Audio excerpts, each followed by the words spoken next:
எதெல்லாம் வாங்கணும்னு ஆசைப்பட்டீங்களோ அதெல்லாம் இந்த வருடம் வாங்கி மகிழ்வதற்கான வாய்ப்பை குரு கொடுக்க போறார். மிகச்சரியான ராஜயோகம் உங்களை தேடி இனிதே மலர காத்திருக்கிறது அப்படின்னு தான் சொல்லணும். அடுத்தவர்களுக்கே கொடுத்து கொடுத்து ஏமாலியா உட்கார்ந்துருக்கக்கூடிய மேஷராசிக்காரர்களுக்கு இந்த தடவை எதிர்பாராத வெற்றி கிடைக்கும். 7.5 சனியில ரொம்ப பயந்துக்கணுமா அப்படின்னா அப்படிலாம் இல்ல. எடுத்து வைக்கிற ஒவ்வொரு அடியும் விஸ்வரூப விட்டுதான். ஒரு கிரகம் தன்னுடைய ஆளுமையை செலுத்த ஆரம்பித்து விடும் என்கிற கணக்கில் செப்டம்பர் மாசத்துக்கு அப்புறமே விபரீத ராஜயோகம் மேஷராசிக்காரர்களுக்கு காத்து 2ஆம் இடத்திற்கு குருவோட பார்வை வருது. மேஷராசிக்காரங்க வாயை ஜிப்லாக் போட்டு வச்சுக்கிறது பெட்டர். உங்களை வாயை தோன்றதுக்குனே பல பேர் வருவாங்க.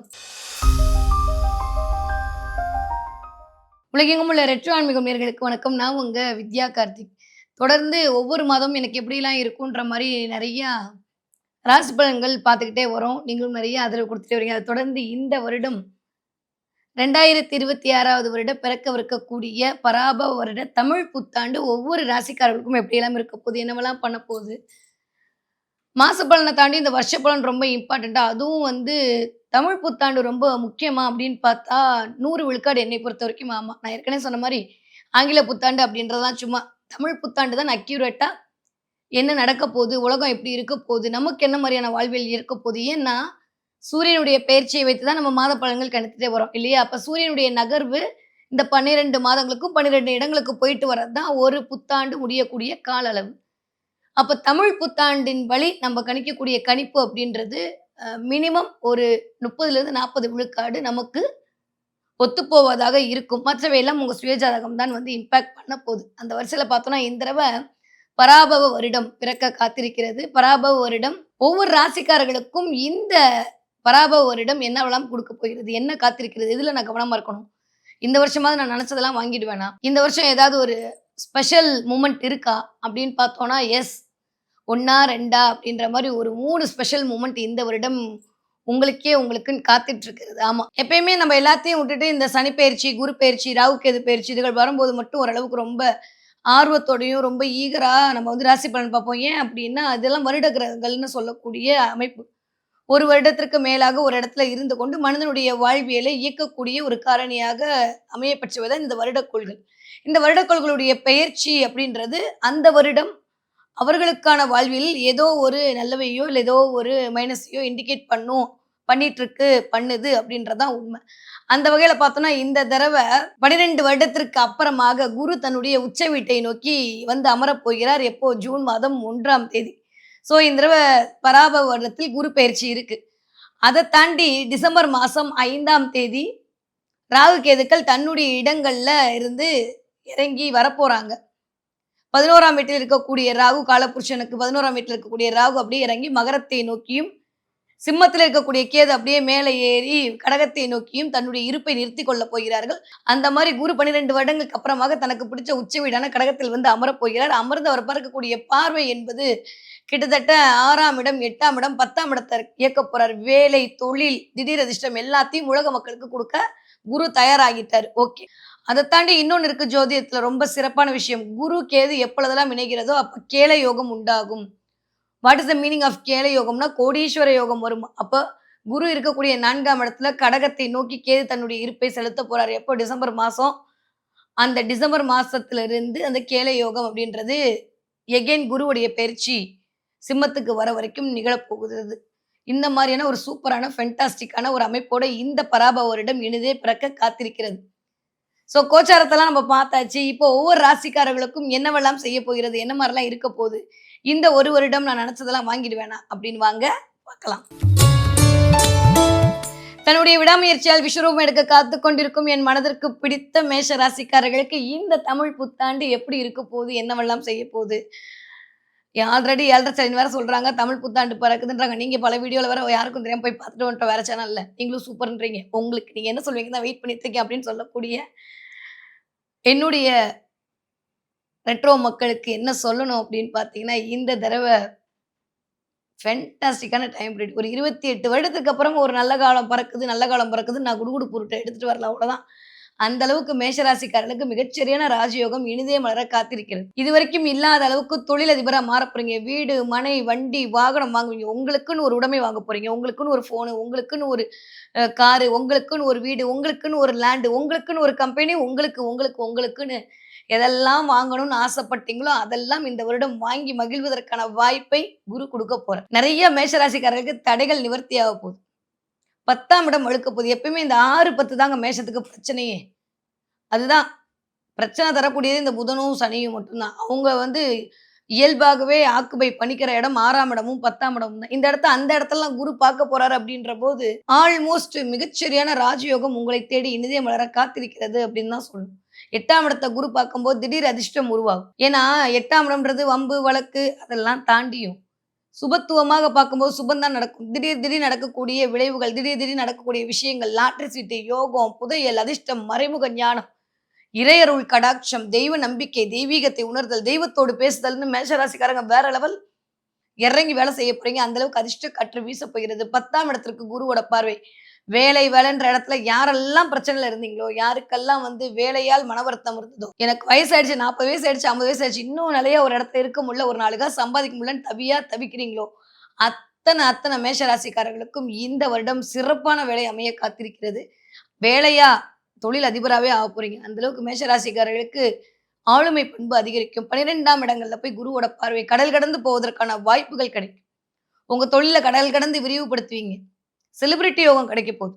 12ஆம் இடம் அப்படின்றது இன்வெஸ்ட்மெண்ட் இடம். உங்கள இன்வெஸ்ட் பண்ணுவீங்க. நல்லா இதுவரைக்கும் அந்த இடத்துல வேற சனி உட்கார்ந்திருக்காரு. தொழிலுக்காக வெளிநாடு போறது, தொழிலுக்காக வெளியூருக்கு போறது, வெளி மாநிலத்துக்கு போறதுன்ற மாரி உங்களை பற்றிய புகழும், பெயரும் கடல் கடந்து போகும். ஏன்னா 4ஆம் இடத்தில் குரு அமர்ந்திருக்கிறார். அந்த 4ஆம் இடம் அப்படின்றது வண்டி, வாகனம், அம்மா அதெல்லாம் தாண்டி வித்யாஸ்தானம்னு பேரு. வித்தைகள் ஸ்தானம். உங்களுக்கான சுயம் இயங்கக்கூடிய இடம்.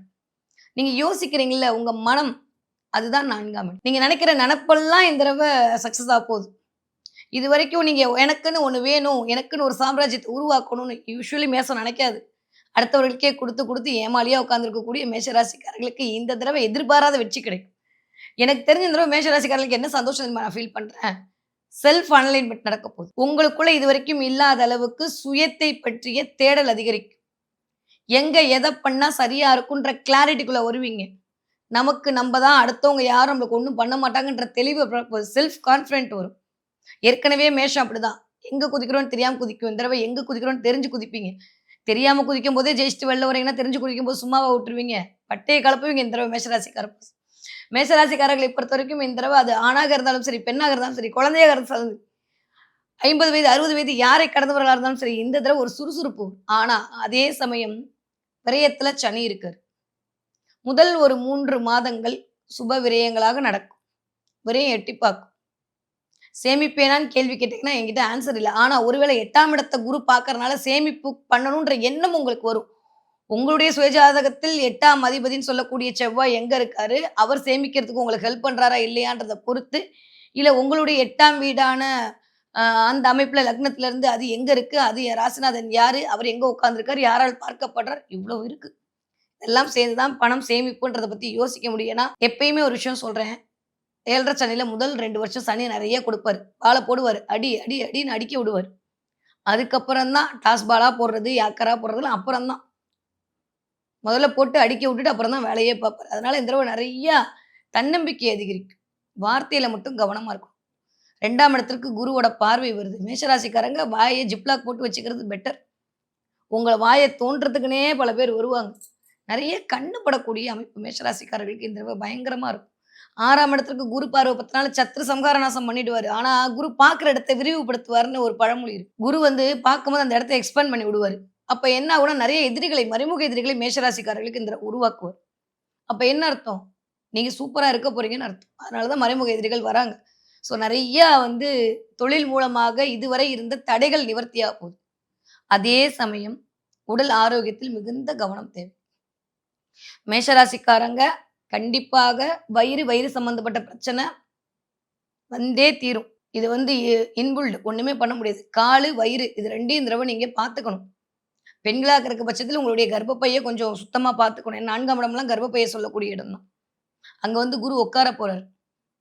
ஸோ ஏதாவது ஒரு அபார்ஷன் ஆகுறது, இல்ல கரு கலையிறது, இல்ல வந்து கர்ப்பப்பையில கட்டி இருக்கிறது, பிசிஓடி இருக்கிறது, இல்ல ஏதோ ஒரு சிஸ்ட் இருக்கிறது, கர்ப்பப்பை வாயில புண்ணு வந்திருக்குன்ற மாரி ஏதோ ஒண்ணு சம்திங் லைக் தட் ஏதோ ஒரு கர்ப்பப்பையோடு இயங்குது. பெண்கள் கவனமாக இருக்கணும். செலவு வந்தானே ஆவணும். சுபவிரயமா வர்றதுக்கு நெறைய வீடு, மனை, வண்டி, வாகனம் இண்டிகேட் பண்ணாலும் ஒரு நாணயத்துக்கு 2 பக்கம் இருக்கிற மாரி நல்லவையும் வரும், கெட்டவையும் வரதுக்கான வாய்ப்புகள் இருக்கு. 7:30 சனியில ரொம்ப பயந்துக்கணுமா அப்டின்னா, அப்படிலாம் இல்ல. எடுத்து வைக்கிற ஒவ்வொரு அடியும் விஸ்வரூப வெற்றி தான். மேஷ ராசிக்காரர்களை பொறுத்தவரைக்கும் இந்த தமிழ் புத்தாண்டு என்பது அவர்களுக்கு ஏறுமுகத்தை குடுக்கக்கூடிய அதுவும் 10ஆம் இடத்துல செப்டம்பர் தாண்டி எனக்கு தெரிஞ்சு டிசம்பர்ல தான். ஆனா எப்பயுமே நான் சொல்ற மாரி 2 மாதங்களுக்கு முன்னாடியே ஒரு கிரகம் தன்னுடைய ஆளுமையை செலுத்த ஆரம்பித்து விடும் என்கிற கணக்கில் செப்டம்பர் மாசத்துக்கு அப்புறமே விபரீத ராஜயோகம் மேஷராசிக்காரர்களுக்கு காத்துட்டு இருக்கு. எகைன் குரு பேர 5ல போய் உட்கார்ந்துருவாரு. அப்பா தனக்காரகன் தனஸ்தானத்துல அமர்ந்தாலும், தனக்காரகன் 5ஆம் இடத்துல அமர்ந்தாலும், 12ஆம் அதிபதி 5ஆம் இடத்துல அமர்றது, 9ஆம் அதிபதி 5ஆம் இடத்துல அமர்தல தெய்வ வாக்கு தான். மந்திரஸ்தானம்னு பேரு 5ஆம் இடத்துக்கு. நல்லா சூப்பரா இருக்க போறீங்க. பெயர், புகழ், அந்தஸ்து, கௌரவம், கீர்த்தி, செல்வாக்கு எல்லாம் செப்டம்பர் மாசத்துக்கு அப்புறம் கூடி வரப்போகுது. 2027 கதைய 2027ல பார்த்துக்குவோம். இப்போதைக்கு இந்த ஒரு வருடம் மேஷராசிக்காரர்களுக்கு சூப்பரா இருக்கு. ஜென்மத்துல சனி வரும்போது உங்களுக்கு ஒண்ணும் பிரச்சனை பண்ணாது. உங்களுக்குன்னு குரு வந்து 5ல உட்கார்ந்துருவாரு. அப்ப டைரக்ட்டா உங்கள தான் பார்ப்பாரு. அப்பயும் ஒண்ணும் பெருசாலாம் பயந்துக்கிறதுக்கான அவசியமே இருக்காது. 2028, 29க்கு அப்புறம் எகன் குரு 6ல வந்து உங்கள பார்ப்பாரு. அதுல குரு எப்படியும் காப்பாத்திருவாரு மேஷராசிக்காரர்கள. அப்ப என்ன பண்ணணும்? குருவ பிடிச்சுக்கணும். குருவ நிந்தனை செய்யக்கூடாது. குரு வழிபாடு மேற்கொள்ளணும். குருவோடு இயைந்திருக்கணும். நெறைய யாருக்கும் தெரியாம குருவை சரணடையுங்கள். ராகவேந்தர் மாரி மகான்களுடைய வழிபாடை மேஷராசிக்காரர்கள் ஒவ்வொரு வியாழக்கிழமையும் மேற்கொள்ளுங்க. சாய்பாபா வழிபாடு, மகான்கள் ஏதோ ஒரு வழிபாடு. நீங்க யார குருவா நினைக்கிறீங்களோ, மீனாட்சி அம்மன பிடிச்சுக்கோங்க. மந்திரினின்னு பேரு அவ பேரு. மனசுக்குள் உட்கார்ந்து உங்கள குருவா இயக்குறது. அத தாண்டி இன்னொருத்தன் இருக்கான். நம்ம எல்லாருக்கும் தெரிஞ்ச ஆள் தான். முருகப்பெருமான் வழிபாடு இந்த தடவ அல்டிமேட்டா இருக்கும் மேஷராசிக்காரர்களுக்கு. முடிஞ்சா ஒரு தடவ பழனி போயிட்டு வாங்க. திருஆவினன்குடி போயிட்டு வாங்க. காசு பணத்துல வேற லெவல் டிரான்ஸ்ஃபர்மேஷன் கிடைச்சே தீரும். மேஷராசிக்காரர்களை பொறுத்தவரைக்கும் இந்த தமிழ் புத்தாண்டு என்பது ஆகச்சிறந்த வெற்றிகளை அள்ளிக் கொண்டு போகக்கூடிய புத்தாண்டாக இனிதே மலர காத்திருக்கிறது. படிக்கிற பிள்ளைங்க எப்படி படிப்பாங்க? சூப்பரா படிப்பாங்க. நெறைய நல்லவையெல்லாம் தேடி வரப்போகுது. நெறைய அவார்டு வாங்க போகுது. நெறைய பிரைஸ் வாங்க போகுது. இதுவரைக்கும் வந்து ஆப்பர்ச்சுனிட்டியே கிடைக்கலன்னு சொல்றவங்களுக்கு வாய்ப்புகள் வரப்போகுது. நெறைய பேர் காம்படிட்டிவ் எக்ஸாம் 6ஆம் இடத்துக்கு குரு பார்வை இல்லாட்டியும் 6ஆம் இடத்தை வலுக்க செய்ய போகிறாரு. நான் சூட்சமமா எடுக்கிறேன். காம்படிட்டிவ் எக்ஸாம்ல ஜெயிப்பீங்க. 8ஆம் இடம் வலுக்கிறது. யாருக்கெல்லாம் சுயஜாதகம் நல்லாவே இல்ல, விபத்து கண்டம் வர்ற மாரி இருந்தா கூட குருவோட பார்வையில் புனிதப்பட்டு அந்த 8ஆம் இடம் உங்களுக்கு அதிர்ஷ்டத்தை குடுக்கும். வெளியூர், வெளிமாநிலம் போக வச்சே தீரும். கடல் கடந்து போவதற்கான வாய்ப்புகளை உருவாக்கும். பெயர் புகழை குடுக்கும். ரொம்ப நல்லா இருக்கு. 20 வயதிலிருந்து 40 வயது கூடிய மேஷராசிக்காரர்களுக்கு திருமண யோகம் காத்திருக்கிறது. திருமணமே நடக்கலன்னு சொல்றோம். திருமண யோகம் நடக்கும்.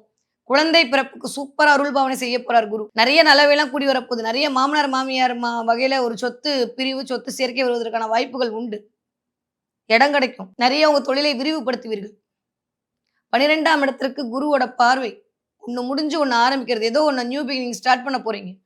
அதன் மூலமாக லாபம் அடைய போறீங்க. செலிபிரிட்டியா இருப்பீங்க. யோகம் கிடைக்க போகுது. பெரிய பெரிய நல்ல விஷயம்லாம் தேடி வரப்போகுது. உங்களுக்கும் சுற்றி இருக்கக்கூடிய மக்களுக்கும் இருந்த அந்த ஒரு மாரி கசப்பான நிலையெல்லாம் மாறும். ஆனா வீட்ல கொஞ்சம் வாய மூடிட்டு இருக்கணும். என்னதான் இருந்தாலும் 8ஆம் இடத்திற்கு குரு பார்வை ஓகே தான். ஆனா இந்த பக்கம் 2ஆம் வீட்ட பார்ப்பேன்னு அடம்புடிச்சு சனி பார்த்துட்டு இருக்காரு. அதனால கொஞ்சம் பொருளாதாரத்துக்கு ரொம்ப போராட வேண்டியிருக்கும். ஆனா போராடினாலும் நீங்க தான் ஜெயிப்பீங்க. சனி பார்க்குற வீடே சுக்கிர வீடு. அவனும் போய் அழகா உட்காந்துக்க போறான். நல்லா இருக்கு. பெருசா நெகட்டிவா ஒண்ணுமே இல்ல. நெறைய பேருக்கு வாயில சில புண்ணுகள் வரலாம். இப்பயே பேசும்போதே தொண்டை கட்டுறது, வாயில புண்ணு வர்றது, அடிக்கடி த்ரோட் பெயின் வர்றதெல்லாம் மேஷராசிக்காரங்க ஃபீல் பண்ணுவாங்க. எந்த வாய்ப்பு எடுக்கிறது, விடுறதுன்னு தெரியாத அளவுக்கு வாய்ப்புகள் பெருகும். 40 வயதிலிருந்து 60 இருக்கக்கூடிய மேஷராசிக்காரர்களுக்கு சான்ஸே இல்லாத அளவுக்கு சான்ஸ் கிடைக்கும். போதும்ப்பா எனக்கு முடியலன்னு சொல்ற அளவுக்கு கிடைச்சா மொத்தமா கிடைக்குது. இல்ல ஒண்ணுமே கிடைக்க மாட்டேங்குதுன்ற மாரி, இந்தா நான் சொல்ற மாரி மறைமுகமா அசால்ட்டா இந்த தடவ வந்து பால் அடிச்சு செஞ்சுரி அடிக்கிறது மேஷம் தான். என்னதான் மத்த ராசிய சொன்னாலுமே, மேஷ ராசிக்காரர்கள் இந்த தடவ வேற லெவல் டிரான்ஸ்ஃபர்மேஷன் காத்த ரெடியா இருக்கீங்க. உடல் ஆரோக்கியத்தில் கவனம் தேவை. எஸ்பெஷலி பெண்கள் வயிறு சம்மந்தப்பட்ட விஷயத்துல ரொம்ப கவனமா இருக்கணும். சாப்பாடு விஷயத்துல கவனமா இருக்கணும். வெயிட் போடுவீங்க. கொஞ்சம் வெயிட்ட குறைக்கிறதுக்கான வழிய பார்த்தீங்கன்னா போதும். நெறைய மெடிடேஷன் பண்ணுங்க, யோகா பண்ணுங்க. பேச்சில் கவனமா இருக்கணும். யாருக்கும் வாக்குறுதி குடுக்காதீங்க. அதன் மூலமாக அவஸ்தைகளை சந்திப்பீர்கள். 40 வயது தாண்டி மேஷராசி பெண்கள். இது மட்டும் கவனம். யாருக்கும் குடுக்காதீங்க வாக்குறுதி. பார்ப்போம்ன்னு சொல்லிட்டு விடுங்க. Partnership no. எழுதி வச்சுக்கோங்க. பார்ட்னர்ஷிப்ல எதுவுமே பண்ணாதீங்க. 50, 50ன்ற வார்த்தை வாயில வரவே கூடாது. அத மட்டும் ஞாபகம் வச்சுக்கோங்க. பார்ட்னர்ஷிப்ல எதையும் பண்ணாம இருக்கக்கூடிய மேஷ ராசிக்காரர்களுக்கு 7:30 சனியில இருக்கக்கூடிய விரை சனி எதுவும் பண்ணாது. இல்லாட்டி அவருக்கும் நஷ்டம் வரும், நம்மளுக்கும் நஷ்டம் வரும். கூட சேர்த்து வைக்கக்கூடிய கூட்டாளிகள் உங்களுக்கு மட்டும் டிப்ஸ் தரேன். இந்த தடவ கடக ராசிக்காரர்களையோ, இல்ல தனுசு ராசிக்காரர்களையோ, கும்ப ராசிக்காரர்களையோ சேர்த்துக் கொண்டீர்களேனால் லாபம் 2 மடங்கு வரும். மத்தவங்கள கொஞ்சம் வெயிட் பண்ணுங்கன்னு சொல்லிடுங்க. வேண்டாம். சரியா? இத மட்டும் கொஞ்சம் ஞாபகம் வச்சுக்கிட்டீங்கன்னா போதும். அந்த மாதிரியான பிசினஸ் பார்ட்னரை இந்த வருடம் செலக்ட் பண்ணும்போது அது உங்களுக்கு ராஜயோகத்தை கொடுக்கக்கூடிய அமைப்பாக இருக்கும். ஓகே, மேஷ ராசிக்காரர்கள் என்ன தெய்வத்தை வழிபாடு செய்யலாம்? நான் தான் சொல்றேனே, முருகப்பெருமானுடைய வழிபாடு மிகச்சரியான வாய்ப்புகளை கொடுக்கும். பழனி மலையில இருக்கக்கூடிய முருகன பார்த்துட்டு வாங்க. முடிஞ்சா படியேறி போய் நமஸ்காரம் பண்ணிட்டு வாங்க. படியேறி போவது எல்லாமே சனியினுடைய ஆளுமை அப்படியே அழகா குறைக்கும். பாத யாத்திரை போங்க. முடிஞ்சா கிரிவலம் சுத்திட்டு வாங்க. இதெல்லாம் பண்ணக்கூடிய மேஷராசிக்காரர்களுக்கு வாழ்வில் வெளிச்சம் வருவதற்கான வாய்ப்புகளை கண்டிப்பாக முருகப்பெருமான் அருள்வார். இந்த தடவை என்ன கலரா நெறைய யூஸ் பண்ணலாம்? மேஷராசிக்காரர்கள் இந்த தடவ நெறைய ரெட் பயன்படுத்துங்க. எல்லோ கலர் பெண்ண கையில வச்சுக்கோங்க. அது உங்களுக்கு ஒரு நல்ல சைன குடுக்கும். இந்த தடவ கொஞ்சம் எல்லோ கலர்ல ஏதோ ஒரு பென், ப்ளூ பென்னாவே இருக்கட்டும். நான் எல்லோ கலர்ல அதிகமா வச்சுக்கோங்க கையில. அது ஒரு பாசிட்டிவ் சைன குடுக்கும். நெறையா பிங்க் பயன்படுத்துங்க. பிங்க் கலர் ட்ரெஸ்ஸு, அதே மாரி ரெட் கலர் ட்ரெஸ். இத வந்து மேஷராசிக்காரர் பயன்படுத்த பண ரீதியாக இருக்கக்கூடிய பிரச்சனைகளையும், தலைமைத்துவமும் உங்களை தேடி வருவதற்கான வாய்ப்பை இந்த புத்தாண்டு இனிதே வழங்க காத்திருக்கிறது.